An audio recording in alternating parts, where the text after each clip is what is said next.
तो आपके पास धैर्य है तो शांत रह के उसकी क्षमा कर देना, धृति क्षमा। तीसरा है दम। दम मतलब अपने ऊपर नियंत्रण रखना, इसको कहते हैं दम। धृति क्षमा दम। और चौथा है अस्तेय।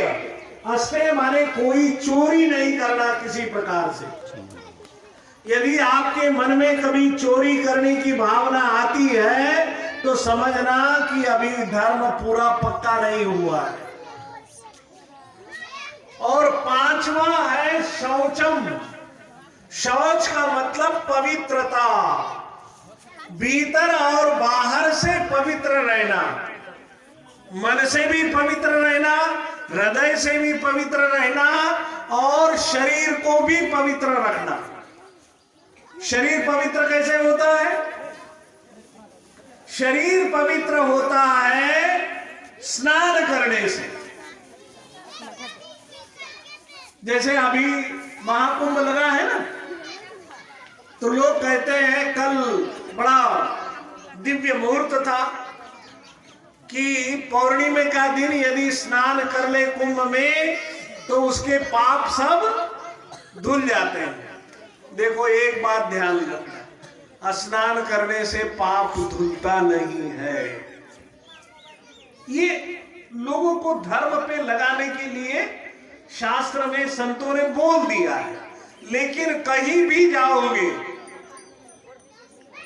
यदि गलत कर्म करोगे और उसका पाप दंड भोगना ही पड़ेगा। गंगा में स्नान करने से पाप नहीं धुलता है। हाँ, थोड़ा सा मन पवित्र हो जाता है, तन पवित्र हो जाता है, लेकिन पाप नहीं धुलता है, समझा ना? नहीं तो लोग जितना पापी लोग है वो जाके गंगा में नहाता और सब पाप से मुक्त हो जाता। अभी अभी एक आदमी ने कहा, कुंभ चल रहा था तो कहा कि जितना महात्मा लोग है, ऋषि लोग है, कह रहा है गंगा में स्नान करने से आदमी पाप से मुक्त होता है, तो जेल में जितना अपराधी है ये पुलिस को पकड़ के लाना चाहिए और गंगा जी में 5 बार उनको ऊपर नीचे डुबकी लगाना चाहिए तो सब, और उसके बाद छोड़ देना चाहिए, क्योंकि पाप से मुक्त हो गए। ऐसा कभी होगा? पाप से मुक्त होता है व्यक्ति वो त्रिवेणी में स्नान करने से। वो त्रिवेणी कौन सी है? यही तन थिर, मन थिर, वचन थिर, सुरति निरति थिर होय, कहीं कबीर वादास को कालन व्यापे सोय। अपने तन को थीर बना लो। जैसे अभी आप लोग बैठे ना, तन थीर है तभी आप लोग अमृतमय वचन सुन रहे हैं। उसी प्रकार साधन भजन सिमरन करना है तो अपने तन को थीर कर लो। किसी भी पाप कर्म में शरीर को मत जाने दो। कभी कभी मन चला जाता है, किसी का कोई वस्तु पड़ा है, मन अभी पूरी तरह शुद्ध नहीं है, आदमी देखता है इधर उधर कोई नहीं है तो सोचता है चलो थोड़ा सा ले। गाय भैंस चराने वाला आदमी जो है तो गाय भैंस चराता रहता है, देखता है किसान है नहीं, थोड़ा सा चरी ले गाय भैंस तो क्या फर्क पड़ता है। तो दूसरे का कोई धन देख के उसके प्रति लोभ लालच आना ये ठीक नहीं है। तो उसके लिए आपका अपने मन पर कंट्रोल होना चाहिए, शरीर पे कंट्रोल होना चाहिए। तो पहला है तन थीर, अपने तन को शरीर को थीर बनाना। दूसरा है अपना मन थीर, अपने मन से जितना भी राग द्वेष कलह कल्पना आडंबर घमंड जितना है सबको गुरु के चरण में सौंप, तो मन थीर हो जाए। और कभी भी किसी की निंदा चुगली झूठ बोलना ये सब छोड़ दो और अपने आप में मगन रहो। ये है वाणी का तत्व। तो ये तीन त्रिवेणी में जब आप नहा लोगे तो सदा सर्वदा के लिए मुक्त हो जाओ। दूसरी एक और त्रिवेणी है हमारे शरीर में, वो है इंगला, पिंगला, सुषुम्ना और ये त्रिकुटी। ध्यान करते हैं ना, तो लोग कहते हैं कि पहले अपने त्रिकुटी में गुरु महाराज को या इष्ट देवता को स्मरण करके इंगला पिंगला का अभ्यास करो, जिसको कबीर साहब ने कहा श्वासा की कर सुमरणी कर अजपा को जाप और परम तत्व को ध्यान धर सो हम आपे आप। श्वास श्वास में नाम ले वृथा श्वास मति खोय और ना जाने यह श्वास को आवन होय न होय। हमारे भीतर ही त्रिवेणी है, इंगला पिंगला सुषुम्ना त्रिकुटी। इसका यदि ध्यान करोगे, दृश्य और दृष्टा का अभ्यास, रूपाभ्यास, ये अभ्यास यदि आप करते जाओगे तो धीरे धीरे मन नियंत्रण में आएगा। इंगला पिंगला श्वासा सुमिरणी और सुरति निरति के द्वारा धीरे धीरे अभ्यास करते करते दशम द्वार तक पहुंच जाओगे और वहां अपनी सुरति को थीर कर लोगे, उसी दिन मुक्त हो जाओगे। तो ये है ध्यानाभ्यास।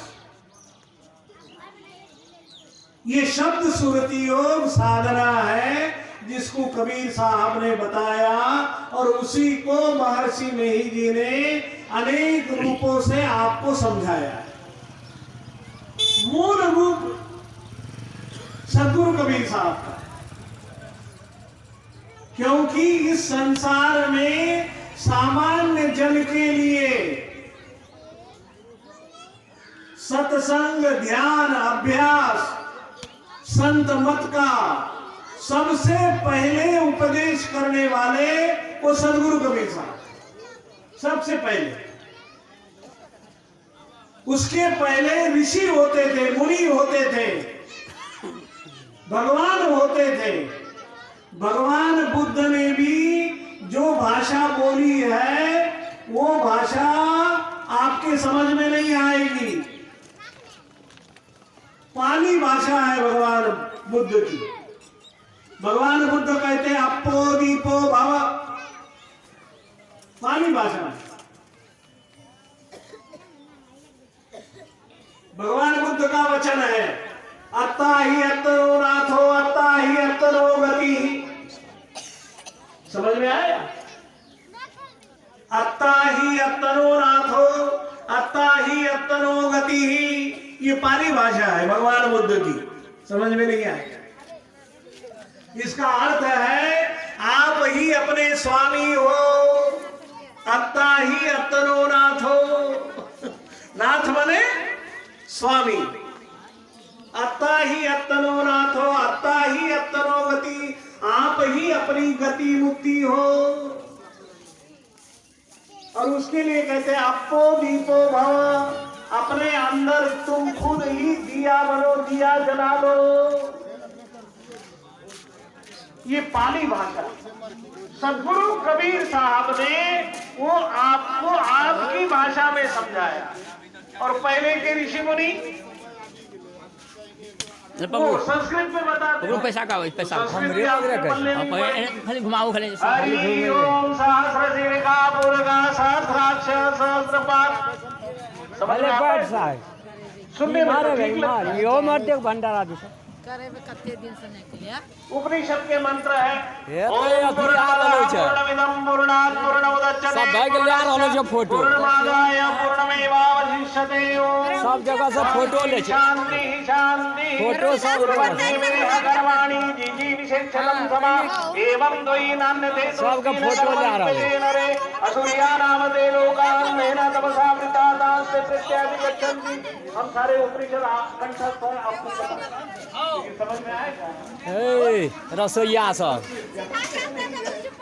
नेट कोटा लेते हां ले देखती है देख पूरा देखा जा 1-2 दिन में समझ में आने वाला पानी मंगा के पानी है ए छोड़ा मतलब पानी मंगा पानी सर्वप्रथम मानव रिसो पानी वाला कन पानी भाषा में पानी वाला कन बाल्टी में पानी वाला बाल्टी में पानी का सबसे बोलिए समझ में आ गया इसको समझने में देर लगेगी कबीर साहब ने कहा कि सबसे बोलिए सुख उपजे कथी का जन कैमरा घुमाबो हमें के लिए उन्नत कैमरा चालू हे अपने में घुमा के राखी है और इसी को संस्कृत में बोला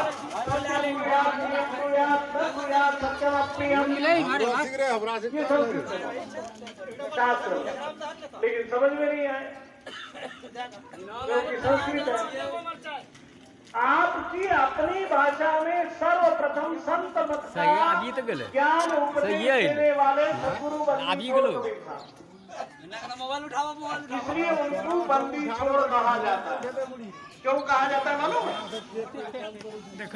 सद्गुरु कबीर साहब ने मानव मात्र का और संतों का बंधन छुड़ाया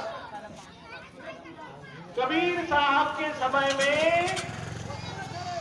बलक बुखारा देश है अरब में उस अरब मोबाइल के अगर बढ़िया मोबाइल रहती है तब ना इब्राहिम क्या कर लोदी मोबाइल? नाम का वहाँ का बादशाह इब्राहिम लोदी बलक बुखारे और वो बादशाह के मन में एक दिन ये हुआ कि हमको कोई फकीर साधु संत इस आंखों में अल्लाह ताला का दर्शन करा दे किसका दर्शन करा दे अल्लाह ताला खुदा को हमको दिखा दे दर्शन करा दे तो हम उसको मानेंगे कि ये सच्चा फकीर है तोरा सब फोटो नहीं तो झूठा तो जो नामी गिरामी फकीर साधु थे उनको वो बुला के सैनिक को भेज देता था कि जाओ बुला के लाओ आते थे फकीर जी हजूर फरमाया जाए कौन सब जगह कि तुम तो अल्लाह ताला का नाम लेते हो हां हमेशा कहते हो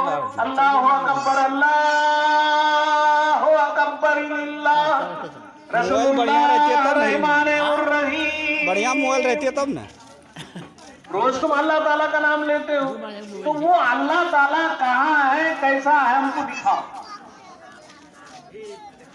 तो फकीर कहता था बाबा हजूर सरकार आप तो राजा है हाँ उसके लिए तो आपको ध्यान करना पड़ेगा भजन करना पड़ेगा तब करना पड़ेगा तब वो अल्लाह ताला खुदा दिखाई देगा झूठा है फकीर बना है इतने दिन से तू फकीरी कर रहा अभी तक तुमने अल्लाह ताला को पाया नहीं दिखाओ तो कहता था बाबा हम दिखा नहीं सकते तो सबको पकड़ पकड़ के ले जाके जेल में डालता और कहा ये झूठा ही फकीर बना है काम धाम नहीं करता है तो सबको आटा पीसने की चक्की दे दिया और बोरा भर भर के उनको गेहूं देता था कहा इसका आटा पीसो तुमको भजन वजन करने की जरूरत नहीं है झूठे फकीर बने हो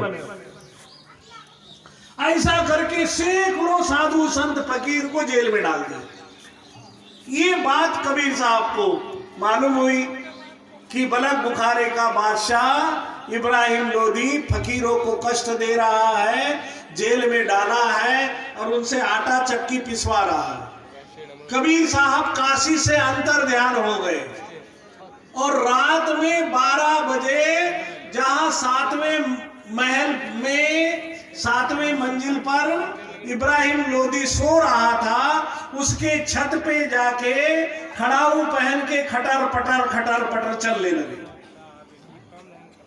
अब रात में आवाज होगा तो कि नींद आएगी। जब खटर पटर की आवाज आई तो इब्राहिम लोदी का नींद टूटा। सेवक को बुलाया कि अरे देखो छत पर कौन खटर पटर कर रहा है। तो सेवक सैनिक दौड़ पड़े, देखा एक दिव्य महापुरुष श्वेत वस्त्रधारी चारों तरफ जिसके दिव्य आभा निकल रही है वो खड़ाऊ पहन के घूम रहे हैं। अरे बाबा आप यहाँ कहाँ घूम रहे हैं रात में 12 बजे? तो कबीर साहब क्या कहते हैं? कबीर साहब बोले कि मेरा ऊंट खो गया है। क्या खो गया? मेरा ऊंट खो गया है, उसी ऊंट को मैं खोज रहा हूं। अरे बाबा ऊंट, वो भी 7वें महल के 7वें मंदिर में, यहाँ कहाँ मिलेगा? अरे खोया होगा तो उधर कहीं खेत बात में जंगल में खोजिए। कबीर साहब के नहीं, मैं तो यहीं खोजूंगा। अरे बाबा ये इब्राहिम बादशाह का महल है और सो रहे, उनको नींद नहीं आ रही आपके खड़ाऊ के खटर पटर आवाज से। तो कहा जान, हम नहीं, हमको क्या मतलब? कहा आप चले जाइए, कहा हम जाने वाले नहीं जब तक हमारा ऊंट नहीं मिलेगा। अब देखा कि इतना दिव्य महापुरुष है, कुछ कर भी नहीं सकते थे। वो लौट के आएगा, हुजूर कोई बहुत बड़ा फकीर है, बड़ा दिव्य स्वरूप है, और वो कह रहे हैं कि उनका ऊंट खो गया, उसको ऊंट खोज रहे हैं। अरे कैसा बुर्बक फकीर है, यहाँ कहाँ ऊंट मिलेगा?